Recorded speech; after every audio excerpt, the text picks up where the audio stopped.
Hey guys, today we're going to talk about winterizing your RV or camper trailer. This is the Outback 230RS Keystone Super Light. Go ahead and stick around.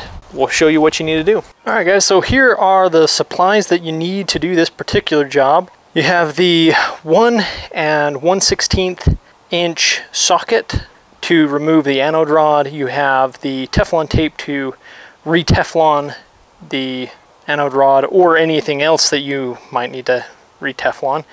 Paper towel for just help clean up spills if there are any, hopefully not too many. I use on this trailer about 3 gallons.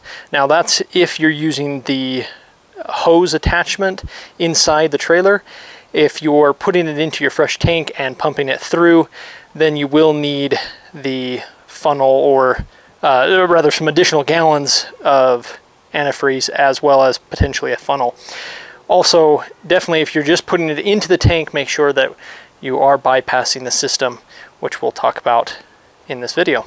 All right guys, so the first thing that we need to do is take it to a dump approved station, and we're gonna clean out the waste.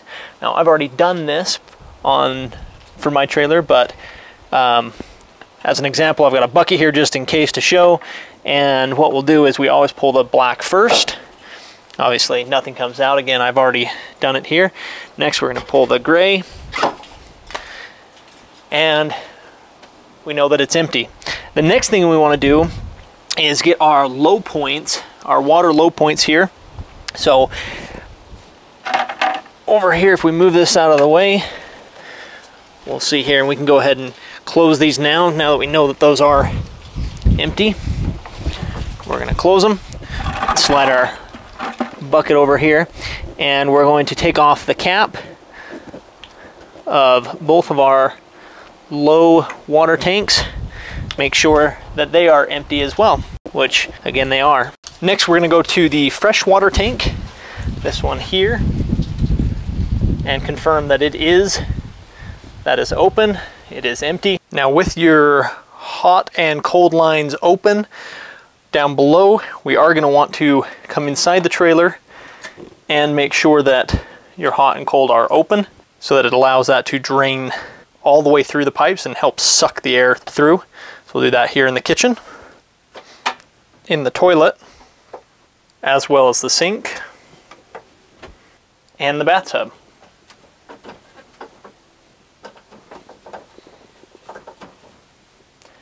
We'll also pull the shower, let any water in there drain out. In fact, the best thing to do would be to completely disconnect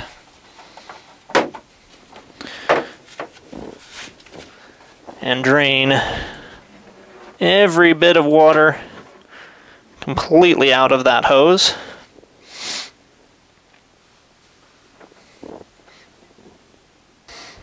Once it's disconnected, you can go ahead and reattach.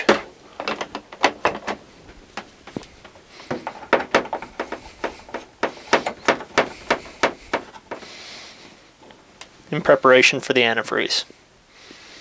Now we need to remove the rod, anode rod. So we're going to remove that panel there, take it into the water heater. Comes right off. And then right down here we have the anode rod. We'll grab our wrench. All right, so now we need to empty the water heater. First we're going to pull the pressure release. Just going to drain out some water there. You should see that flowing.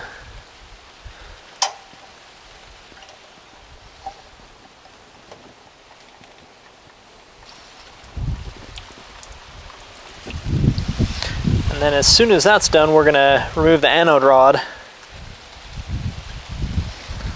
Looks like it's just about done there, so we'll go ahead and set up to do that. And to do this, we need a 1 1/16 socket.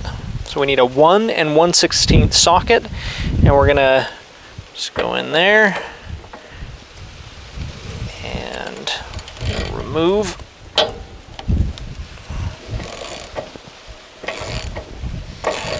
This is where we should have some, and there it comes.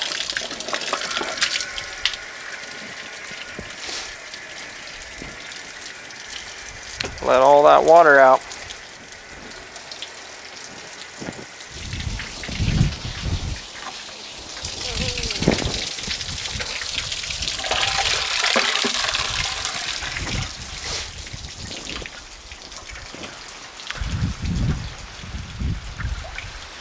Actually quite a bit of water. So here's a look at that anode rod while it's still draining. This one is actually in pretty good condition still. Not doing too bad. Show you one here that's been used all the way up. That's what a bad anode rod would look like. Again, and the good one. So we got a good one and a bad one there. Now we need to get into the water heater and disconnect the bypass. So if we, in this particular model, it's actually underneath the couch. We can go ahead and kind of angle the couch up like this, and we have access to it down here. All we need to do is pull off the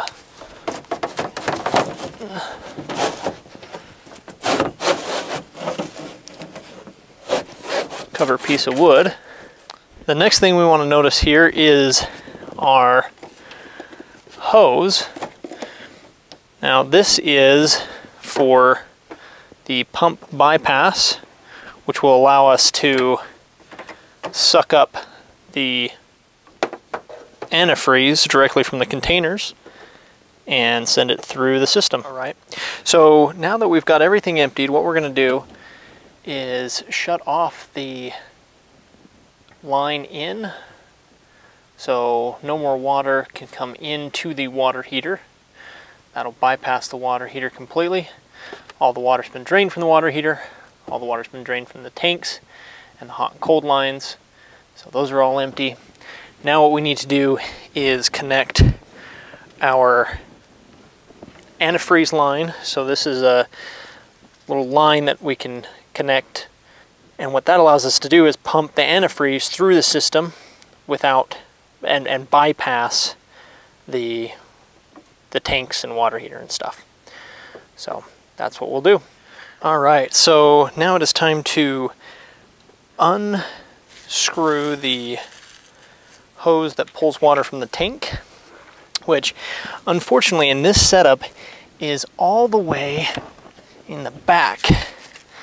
We're gonna see if we can show you this here. Go all the way back here in the very, very back. We unscrew that hose, and then we'll take the hose for the antifreeze, the antifreeze hose on this side, and come all the way back here.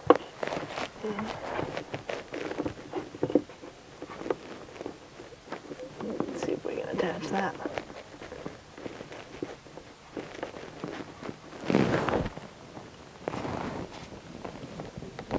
Okay, we're ready to put the hose here into the antifreeze. Now, as a reminder, for this application we're using the SuperTech RV Marine antifreeze. Definitely do not use standard car or truck antifreeze. It is poisonous. Don't want to do that. This is safe for the water and plumbing systems. So, and is good up to negative 50 degrees. Okay, so we'll take this off. Already punctured the hose there, so then we'll just stick that in. All right, now in preparation for the antifreeze, because we do want to send it down both or any of the drains, we are going to make sure that we've got everything turned to the off position. So these are all off. We're going to remove any plugs. We've got a counter attachment here we're going to take off. Make sure that we can have access to both drains for when we send the antifreeze through. Similarly, in the bathroom, we want to make sure that the toilet is accessible. Again, both faucets are off. We're stopped there, and we'll move the plug out of the way. So that's all ready to go. We'll also bring our shower head down because we will want to run some through our shower head as well. Same thing for the sink here. Remove the plug. Make sure those are both to the off position. Make sure that both those are empty. Once we know that they are, we can put these back. Plug that back up, close those, and close those. And then we can close it back up. Okay, so now we're gonna turn on the pump. This should pressurize the system, pulling antifreeze down through the lines. Let's take a look.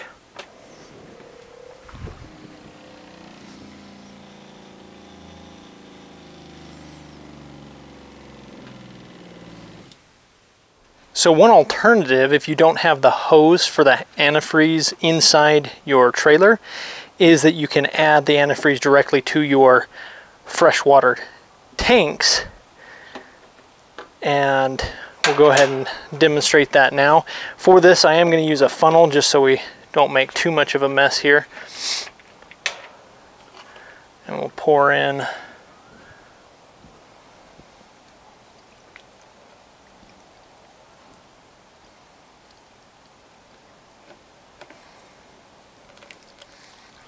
a good amount.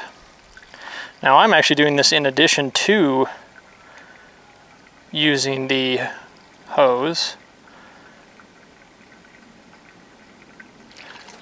which is not a bad idea in general, just because it does allow you to put a little bit of antifreeze down into the tanks. Put it in there. So put the cap back on and we're done.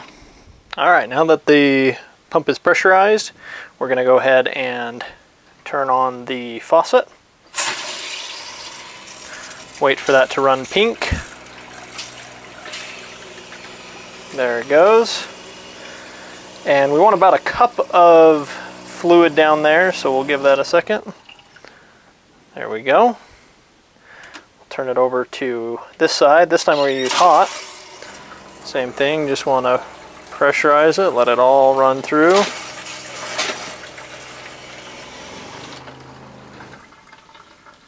Go ahead and do it in the bathroom. There's cold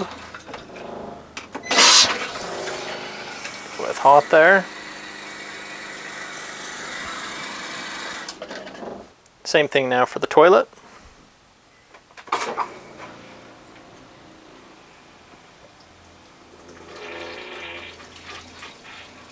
And give that a good run there.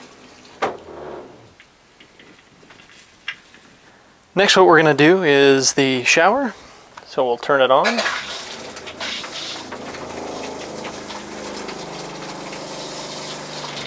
Good pink coming out. And there.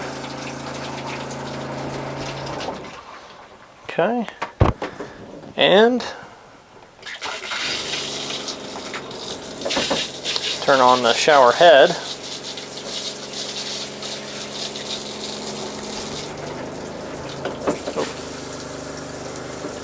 Make sure we get both of those on off. There we go. And we don't want to forget about the outside faucet. This does have an outside faucet here, so we've connected up the attachment here. We'll go ahead and turn it on. That run for a second.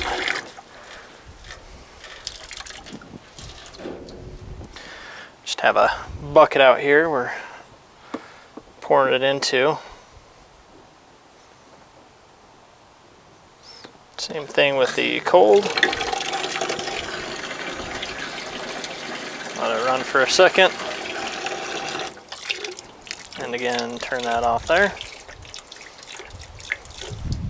All right, now we're going to put the anode rod back in. First, we need to apply the Teflon tape. Go ahead and do that now.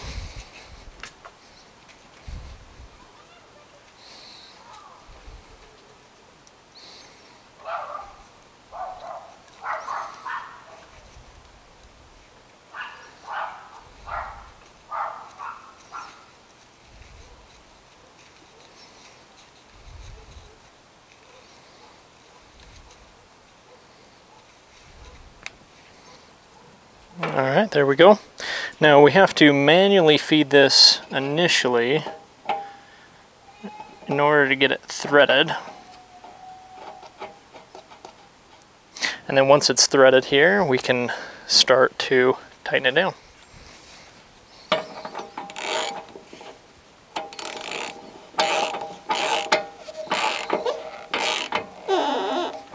So at this point we can put back on this cover plate, which we'll do so now.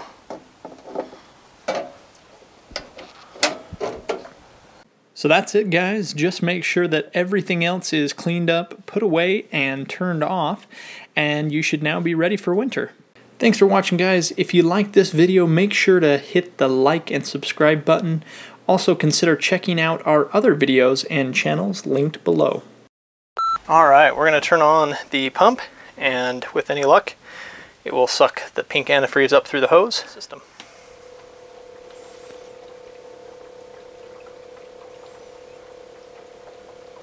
It should suck up the antifreeze through the system.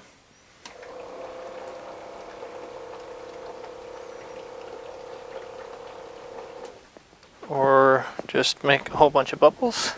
Watch the pink antifreeze go up through the system.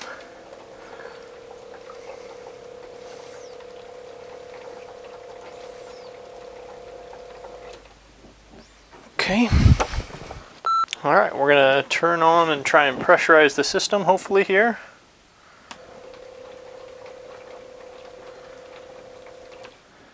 Just literally just blowing air bubbles. Alright, with any luck, we'll go ahead and hit the water pump and see the antifreeze flow up through the hose.